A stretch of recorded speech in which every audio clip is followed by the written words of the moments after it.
in most of the houses in the area being seriously flooded.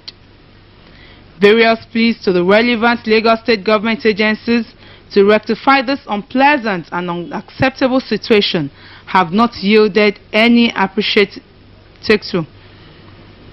Various pleas to the relevant Lagos State government agencies to rectify this unpleasant and unacceptable situation have not yielded any appreciable response, and in most cases have been largely ignored. Presently, residents are in a state of catatonic stupor arising from the helplessness of watching their investments practically being washed away by the floods. In anticipation of what would likely befall the area during this year's rainy season, a guided tour of the drainage system, gutters and canals was carried out in March 2003 by the executive members of the Landlords Tenants Association, with this captured on videotape. The various impediments to the smooth flow of the drains were identified, and an SOS letter, together with the recorded videotape, was dispatched to the Take two.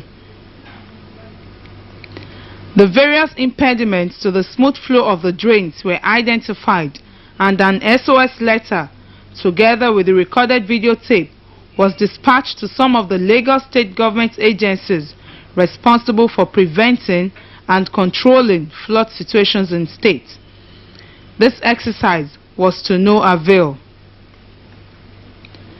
The chairman of the area's Landlords Tenant Association, Dr. Tunde Ladele, while commenting on the issue, ascribed the causes of the problem to the typography, low line level of the drains, coupled with man-made obstacles resulting from selfishness, greed, and lawlessness, including erection of illegal structures on drainage canals. Reports, he claims, have over the years been made to the Surulere local government and the State Ministry of Environment, as a result of which inspections were carried out and promises made to look into the issue and provide succor. Overtures had also been made to owners of the illegal structures to no avail. Some of the structures were pulled down about 2 years ago, but they were re-erected a few days later, with the owners of such boasting of their high connections in Alausa. This has in fact emboldened others to erect new ones, even under the high-tension electric power poles, at great risk to their lives and possibly other residents. Additional causes of drainage obstruction was ascribed by Dr. Ladele as being dropping of litters into the gutters and indiscriminate dumping of huge refuse into the canal, especially at Onibuore end. This refuse dump, apart from contributing to the blockage through sandweed and sludge, also serves as a hideout for miscreants who use it as a launch pad to rob the area.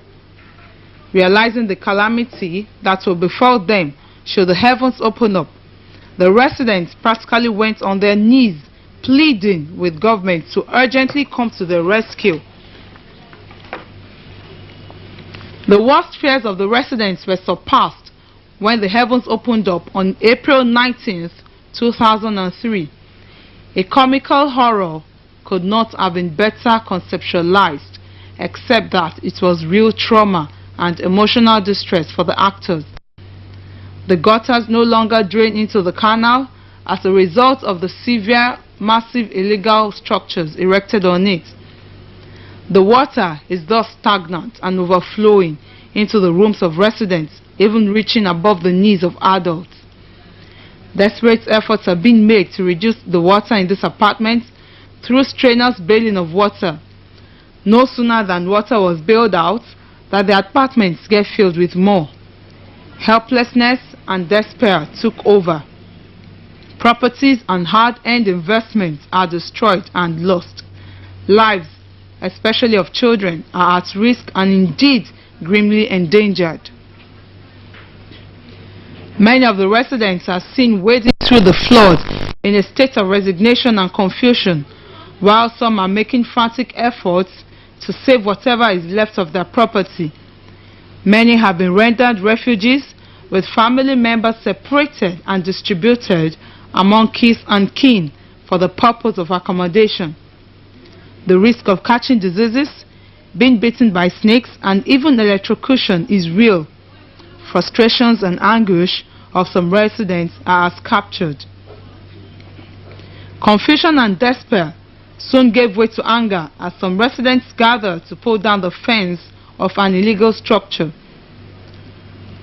The residents of this area are appealing to the Lagos state government for its urgent intervention and help in clearing the drainage on a sustainable and comprehensive basis so as to alleviate the suffering of the people and also prevent the outbreak of diseases. We also plead for application of the relevant physical planning laws regarding erected illegal structures.